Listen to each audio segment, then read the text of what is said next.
Dan McGowan is in the house. We got things Providence to talk about tonight.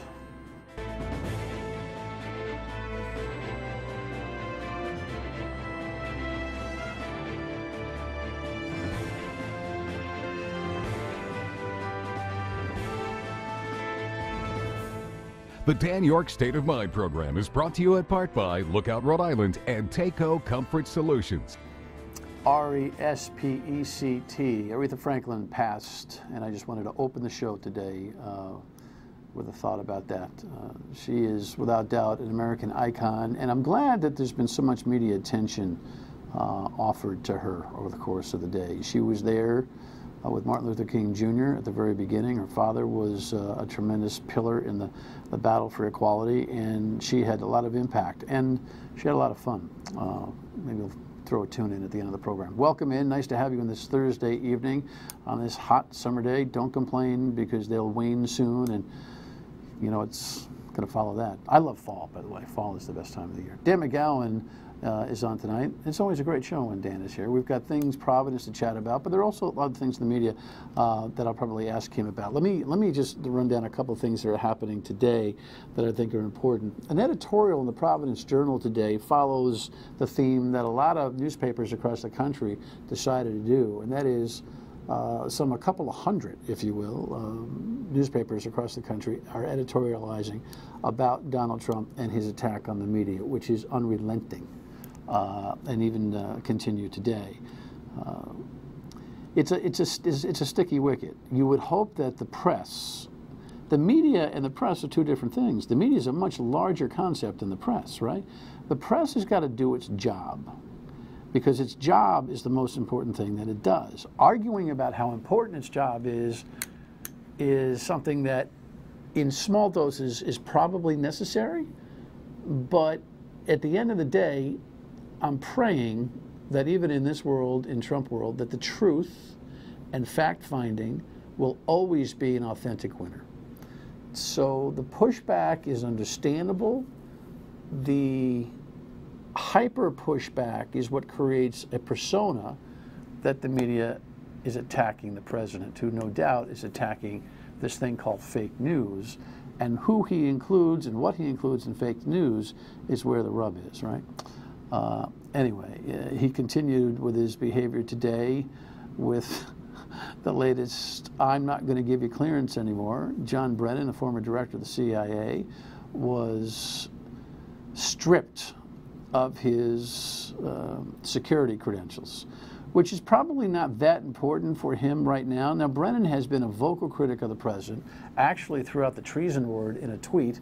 It's kind of matched, not behavior stride for stride, but platform stride for stride, and it's caused a little bit of turbulence in the White House for him, well past the anti-security disposition that Donald Trump seems to have. While a letter went out talking about how his opining on media and his analyst positions on cable television have, kind of dragged down his reliable persona for security. The real reason, the president articulated later in a published report, is that he had a hand in creating the Russian investigation, the hoax. And so we all know what this is about. That Brennan lost his security position, his security clearance, is not the end of the world, unless you've got to bring him back in for some background on something that is important, and then you've got to retool all the bureaucratic steps in order to be able to get him that clearance. And there are also a lot of people in this country, by the way, whose clearance pays their mortgage. Because when people leave government, their clearance status intact allows them to do great work in the private sector. The president is, again, acting in somewhat of a totalitarian way here. It's dangerous. But John Brennan was asking for some of this. In this world, you had to know that if you fight Trump on his own playing field, you're going to get punched in the nose. All right. Other things that are happening on a local level, we have the reporting numbers out. Gina Raimondo is clearly outspending everybody. That is not new news. You know, Matt Brown, the Secretary of State, former, the guy in the middle left there, the second guy next to Gina, is maybe on her heels. I'm guessing is still double digits away from her in this primary, even though I don't have my hands on the any poll. That's kind of my instinct. What's going to be interesting here is whether or not she can outlast him in this primary without having to confront him in this primary. Not debating Matt Brown, suggesting that he's not a viable candidate, is something that aesthetically will bother constituents like you and me, who think, you know what, if you've got a record to stand on, and if he's so little a candidate, you should be able to swat him like a fly. That she can't do that is going to hurt her. And once again, the advice that she gets, I think, has hurt her.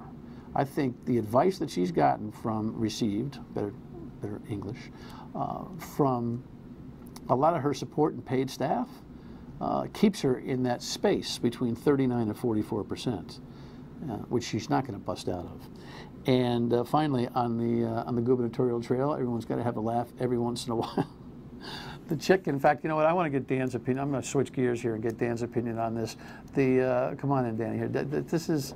We like a little shenanigan every once in a while in the campaign, right? This is perfect. This is the chicken for Patricia Morgan chasing Alan Fung around, who has decided that he's only going to debate his Republican opponents, Giovanni Feroci and Pat Morgan, on a Woonsocket radio program.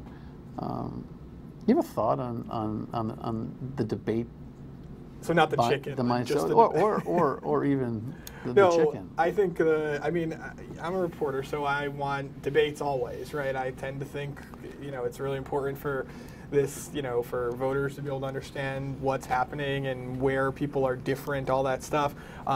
Politically, you know, if we put like the political hat on, I guess I understand, you know, I can't be bothered with it, or you know, in Mayor Fung's case, I don't want to, you know, have to out-Republican myself because I know I have to go back to the left or to the middle in the general election. I sort of understand the idea, but again, as a reporter, I'm like, are you kidding? Get out there and debate. Show us why you're the two best candidates to, you know, run in the general election against each other.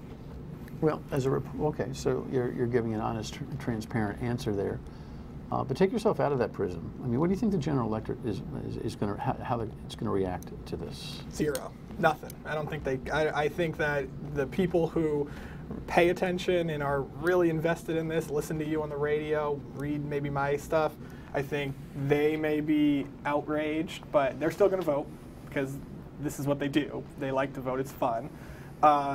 I don't think the average person really knows. We're not to criticize me and my colleagues and the press. I don't think that we're necessarily holding folks' feet to the fire. I think you are on the radio. I know you're giving, you know, access to everyone, all the candidates and things like that. I think that's one way of doing it. But I don't know that we are necessarily doing as good of a job as maybe we could be to come out and say, hey, these guys aren't debating. These are the two front runners to be the governor of Rhode Island. So I think we, you know. Well, I don't want to. Well, I'm glad you said that. I don't want to pull you into a conversation you're uncomfortable with, but I have opined here. I listen. There have been many times when managers of broadcast facilities have pulled me in to pick my brain or argue vehemently against what I've said about them on their facilities. And this isn't personal or even critical of the jobs they do. I think the industry, I think you're speaking about industry, has got to step up and say, look, we have a brand too. We have a responsibility to viewers and listeners. We're putting on debate. It's what we do. Right. We will be cooperative and we will be kind in our efforts to schedule and accommodate. But if you're stalling or saying no, we're putting up a debate, and if your chair is there and it's not, you're not in it, it's empty. Right. No. For some reason, there's a hesitancy to do that. I don't understand why. I think it's because there's that blur. And look, you're right. Like maybe, you know, these decisions for me get made well above saying my pay someone didn't grade, show up and forgetting about it is the out, which is like, okay, listen, we invited the governor, she didn't show up, so all this time is her opponents. We wanted to make that clear. I mean, well, good. Right. But I think you've got to enforce the point. There needs to be that edge. Yeah, and you know what? You do it once, it never happens again. That's right. I think there is a little bit of a need to throw a slap. The challenge is it does become a blurry line of we want to cover this thing down the middle, the way we're taught to report and cover things, and yet it feels maybe it's a squishy moment to say this guy's not debating, not willing to come on our television show to debate, whatever. I think it blurs into that line of advocacy. That's what gets people uncomfortable. Listen, I think management can make that argument and articulate it well, which is that there is no law that says a candidate has to be. No, of course not. Right. And so if you show them up, perhaps you are advocating, but you're advocating for a process, right? As opposed for a position, right? And yeah, it's a dicey situation. We'll see I'll tell you this, by the way, in comparison. Last week, and it wasn't on television, but last week I moderated a debate between the mayoral candidates in Providence. Mayor Lorza is a super favorite, right? He does not have a lot of sweat in this race. He sat there for 2 hours, talked about the issues, like in front of 200 people, did a fine job of sitting up there and taking criticism from some of his opponents. And again, he was willing to do it. I think that incumbents, especially, or front runners, so to speak, should absolutely be willing to get on. All right, we'll tackle a couple of Providence issues when we come back. Stay with us.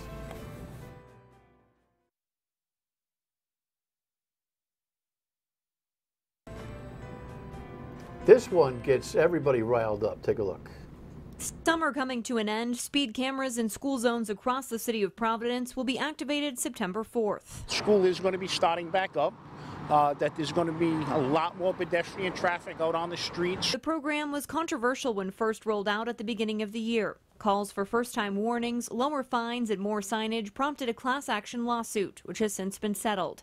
Councilman Michael Correa says the City Council and Rhode Island General Assembly both made changes to the speed camera program. There was a lot of information that was tweaked on the cameras, notifications out to the violators, as well as the hours of operation, signage installation, as well as the fine itself being reduced down. Starting September 4th, there will be a 30-day warning period for violations. $50 fines start on October 23rd if you're caught going 11 miles per hour over the posted school zone speed limit. I think they're a great tool.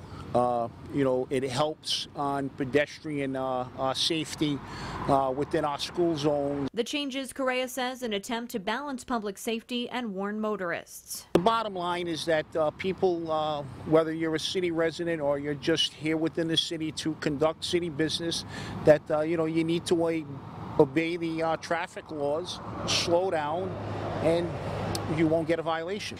Yeah, Councilor Correa, this one went nuts. When the first one went up and people were getting whacked for $95 or whatever it was, right? Yeah, it was 12,000 tickets in the first 25 days or something. People went crazy. Insane. Yeah. This is, I don't know, it's a more modest shakedown in my mind. Yeah. Who's going to argue about school safety? Nobody ought to be speeding through school zones. Right.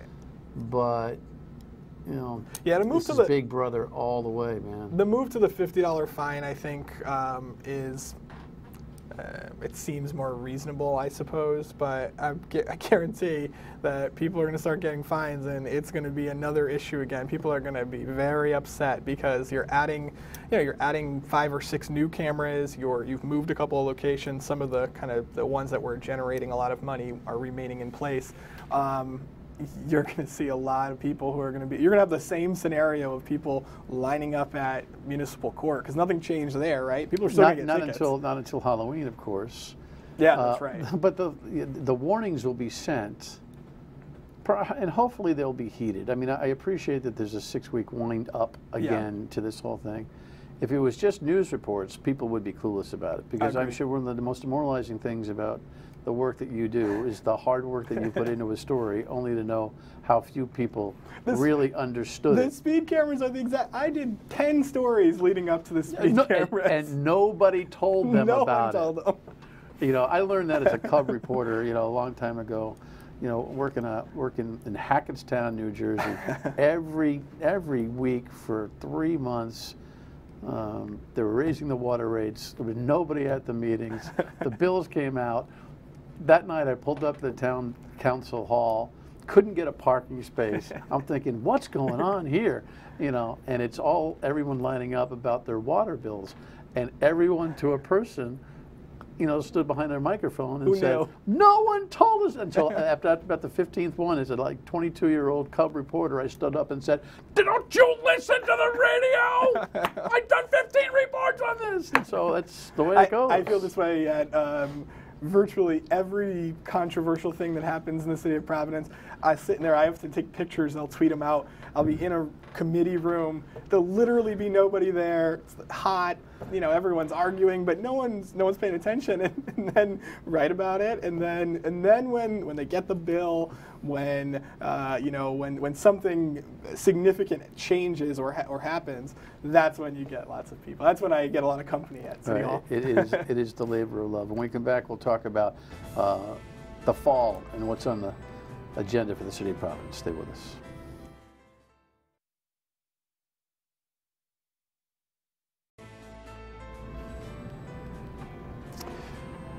Yeah, so we're going to talk about this at length with Erica Sanzi, our education guru who writes the blog Good School Hunting, on tomorrow's show. How do I know that? Because we've already recorded it.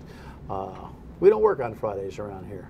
We do enough Monday through Thursday, and Friday on the radio. But Dan's been covering this story. This is a huge amount of pressure on the city of Providence and many urban centers across the country to match up on this. And the dichotomy of it, which I think is fascinating, is that you've got a Trump administration that speaks one way about immigration. Yeah. We all know what their disposition is. This lawsuit is actually against the city for not doing its job. Doing enough. Right. That's what they're saying. You're exactly right. The thing is, I think people got confused initially, and they some of the reaction that I got was sanctuary city this, sanctuary city that. The DOJ is saying, we don't care about sanctuary city status. If you're a young person in Providence Public Schools and you're an English language learner, you are not being served adequately. Yeah. And it's a significant But it's a long process. And so, I mean, this is what's interesting about the federal government and state government and maybe even city governments. There are bureaucracies and there are philosophies that remain from one administration to the next. And so this has been an ongoing review by the feds for the Providence and for cities in general about whether they're spending enough, putting enough resources in for English as a second language. And it kind of goes by on another lane. You know what it's just like? It's exactly like the separate conversation we're having about school infrastructure right now. It's a scenario where you've got a major, you've got no fire suppression systems in your school, right? But the person that's coming up with a maintenance plan is saying, okay, we don't have fire alarms, but we also have a hole in the roof. Which one do we fix, right? Flip it to English language learners. Everyone knew not investing enough. You've got a huge spike. You've gone from like 19% to 30% of kids that are considered English language learners in Providence over the last decade or 15 years. But it's kind of this thing of, we know we have a problem, we don't have money to fix it, so we're just going to continue to push it along. We'll use data less, and I'm glad you pointed out, because the Latino population in the schools is near 70%. Yeah, it's huge. But the English as a second language students are in that 25 to 30 That's range. Right. And educators aren't prepared. No, it's a tricky thing. You only have 20% of Providence teachers that are certified to teach English language learners. And remember, I was talking to a school board member recently. They said it would be easy if every kid came in kindergarten, they couldn't speak the language. By kindergarten, you could get them through and we'd figure it out. The challenge is you've got kids coming in kindergarten, you've got kids coming in the 11th grade in April of their 11th grade year, and everything in between. So it's not exactly an easy thing to be able to teach students. Remember, you're not just teaching English, you're teaching math, you're teaching science. Chris Moore, the superintendent, seems to be pretty honest about this whole thing. I think he's very honest, and I think it's something he's talked about since day one coming in. The challenge is he doesn't have it's not like the school board is the one funding the city of Providence's schools, right? It's the city council, it's decisions made by the mayor, certainly state funding. We have not in Providence seen major increases in local funding in the last 10, 15 years. It's gone down, in fact. So there you go. We're gonna get one of those big towers. Is that what's the latest on the Fane Tower? It is still very much alive. I think last time I was on, people it looked like, oh, the council was leaning toward against it. September 6th, a week before the primary, there will be a vote, and I think it will likely get sent back to committee where they'll be able to make a full presentation. So it is not dead yet by any means. City Council President suggested moving it somewhere else. Yeah. Well, you know, this is this is a 600-foot building. Right. Well, and as the I mean, can you really have in an elected position like that? Can you really have a I don't know, golly shucks, maybe somewhere else kind of disposition about it? I've been saying this a lot about the people who say move it somewhere else. It's really nice to hear that, but the guy that wants to invest $250 million in the city, he likes that spot. So guess what? What are you going to do? And although it does feel like a, I don't know, if it's the beginning of many, and we end up having something that looks like Co-op City in the Bronx, you know, a quarter, half mile from the downtown skyline, okay, but and the first one is going to be tough to do. The first one's going to look a little, and it's a, that's right, weird thing. Yeah, it's not a. But you don't think it's dead? By any I don't stretch. think it's dead. I don't think it's going to necessarily move, but I think it's still in negotiations. Big question is, would you take an apartment at the top floor of that sucker? I'll take an apartment anywhere. Legally paid for. Yes, this is it, right? Yeah. So there's no graph here. I don't know. Especially as a naked building. Yeah. I mean, it's one thing to be amongst skyscrapers. Right, when you're the only one. When I'm in New York and I stay in a hotel, with a room up there, I want to make sure at least I can look across at something, not just down. I like looking down on everyone. Maybe I'm just having a little bit of. You can be my shrink here. My height issues. I got a little bit of height phobia on that one. I'm like an inch taller than you. So. You are?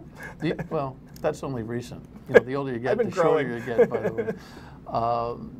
Anything exciting coming up for the city? The decision about whether the water board will be sold or not has got to come somewhere in the fall, I would think. You would imagine, although, I mean, again, without any legislation from the state, it's going to be very difficult to do. I think it's going to be I think this is a multi-year conversation that needs to be had.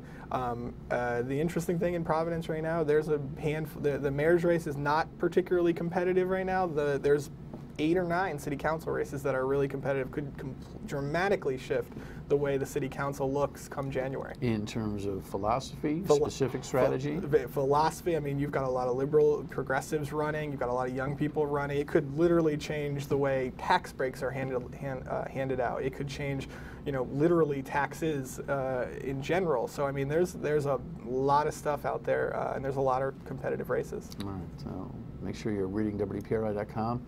Make sure you know all about the city of Providence, because Dan won't take any excuses that you didn't know. Come to my meetings. We'll be right back.